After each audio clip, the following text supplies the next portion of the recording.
G'day guys and gal. With Warhammer 40k always being full of doom and gloom, with humanity raging against the dying light, their greatest victory is only seemingly to deny the inevitable, it's easy to feel a bit hopeless. Many Imperials believe that it's not an if, but a when the Empire falls and the galaxy is torn apart by thirsting gods and filthy Xenos, and it's not hard to see why. Shit is pretty grim and dark. But how accurate is that feeling really? Is the Imperium of men actually fucked, or are there numerous other methods and opportunities for them to either continue their existence in the long run or even come out on top? Before we get started, at this point I've talked about my supplement company 90+ Subs enough for you to know that they actually work. I've shown you the blood work, the studies, the reviews. I made the company because I was so sick of all the bullshit snake oil out there promoted by dropshippers who have never taken a supplement in their life using AI ads with outrageous claims. I was also sick of having to take like 30 supplements a day and not knowing which ones were actually working. So we combine all the scientifically proven ingredients into various synergistic hero stacks at their clinically studied doses in the most bioavailable forms. For example, in our ultimate testosterone booster, we have 300 mg of Tomcat Ali,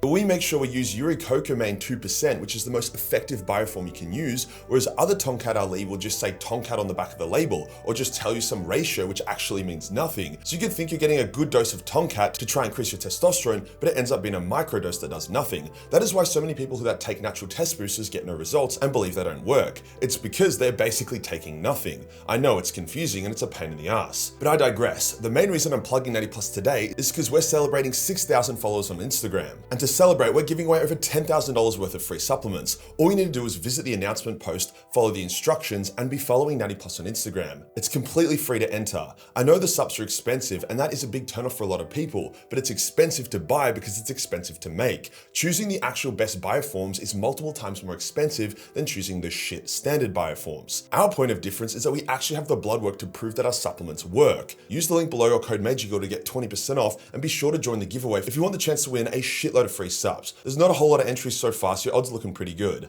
Link is below. Today I'll go over the burning question, is the Imperium of Man actually doomed? Let's get into it.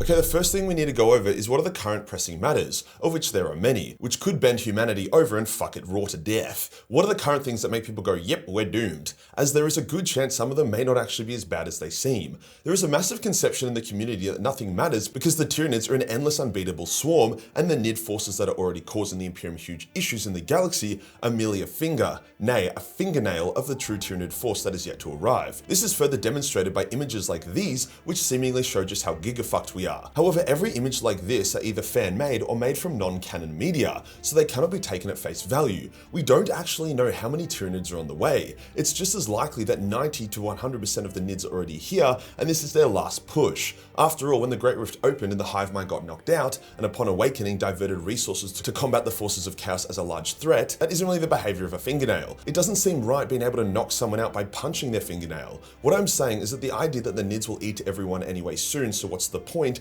is just not a canon confirmed fact. Another big one, which is actually more of a situation, is that the Golden Throne is apparently failing and will outright stop functioning within a few decades to centuries. The desperate attempts some of the High Lords made to try fix it, which involved working with the Dark Elder, failed miserably and everyone involved was killed. If the Golden Throne fails, the Astronomicon goes out, Terra implodes or is eaten by demons, the Emperor dies, and yeah, shit goes bad. The Imperium is plunged into a new old night, an age of strife even worse than before, as most of its worlds die from starvation and the rest become easy pickings. The strong ones then get targeted and gangbanged by either Chaos or vengeful Xenos. Basically, it's worst case scenario for the Imperium, and it does seem like it's happening. Or is it? Well, yes, to be honest. It has been stated multiple times in multiple codexes and was the main plot point of a recent 40k series, that the Golden Throne is failing. Its power requirements are increasing while its parts are finally breaking down. The estimated 1,000 psychers the Emperor is eating a day is actually closer to 10,000 now due to the new demands and requirements. Estimated time to total failure is between 10 to 200 years. There are a shitload of current attempts to try fix it. An entire Custodian Shield host is looking for a lost Forge world that may have the key. The Mechanicus has been working tirelessly for 5 centuries to try fix it. However, they have said they have made literally no progress, and the Inquisition and High Lords try to fix it via the Dark Elder, which failed miserably. Not necessarily because the Dark Elder couldn't fix it, but because neither side trusted the other and it ended in bloodshed. bloodshed. However, something important to note is that all this doom and gloom about the throne failing came before the return of Guilliman, the Lion, and the rise of Belisarius Cawl. The Great Rift has also empowered the Emperor greatly, and he can now occasionally wake up and do hectic shit. Likewise, it's been revealed that more than likely Constantine Valdor is active in the setting, sitting in a pocket dimension with a fuck huge army and a lot of spicy technology. The throne plot point has also been heavily sidelined recently, to a point where people wonder if it is still canon or has been quietly removed by GW. The answer is no, the throne is still failing. However, there appears to be a multitude of potential solutions. The Emperor could guide Guilliman or the Lion on how to fix it, the Elder or the Necrons could be bargained with, Cawl could whip something up. Hell, I mean, even the recent Terminus Decree law stating that the Emperor might just get up off the throne, perhaps when it fails. The idea that the Imperium has a few more decades before it implodes from something mundane as a golden chair short-circuiting is pretty lame. The way the setting has been set up at the moment is anything can happen at any time. A new piece of tech could be discovered, a deal could be struck. I would say that the Golden Throne failing is a lot less of a big deal than it was, and will absolutely not be how the Imperium takes its final L. What about other threats? With the Great Rift open, is the power of chaos too great for the Imperium? Are they now locked in a devastating battle of attrition, their finite mortal resources thrown against the infinite mallet of chaos?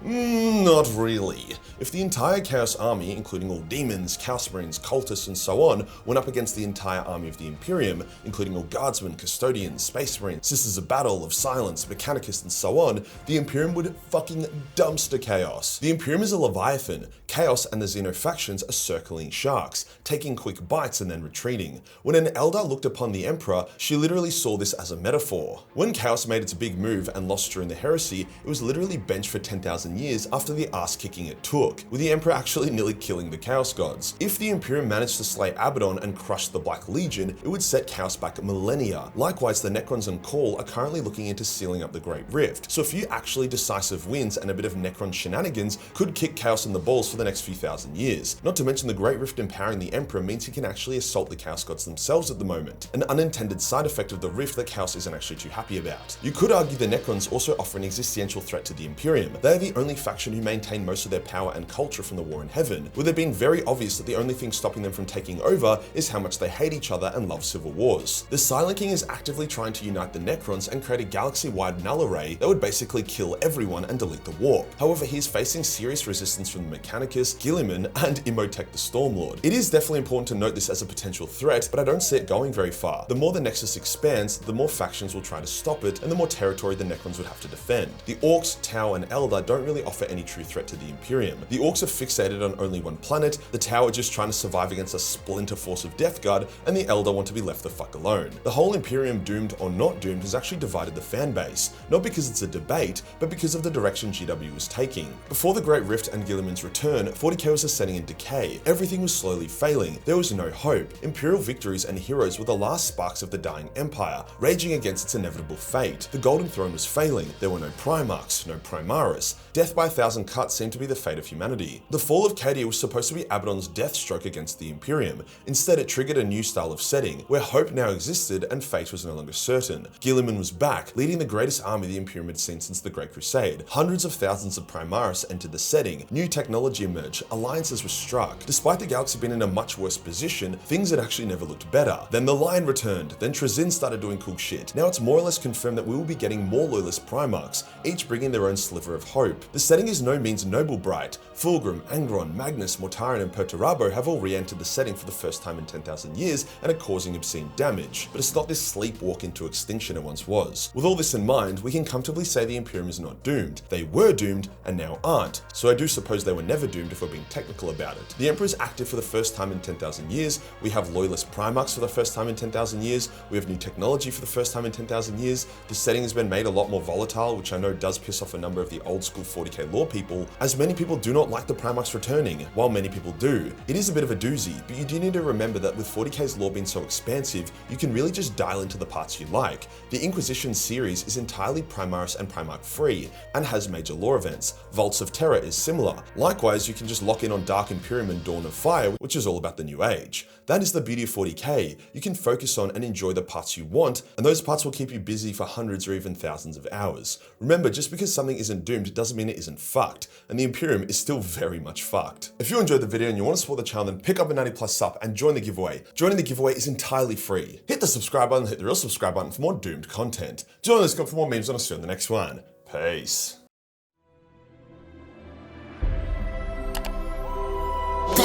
follow me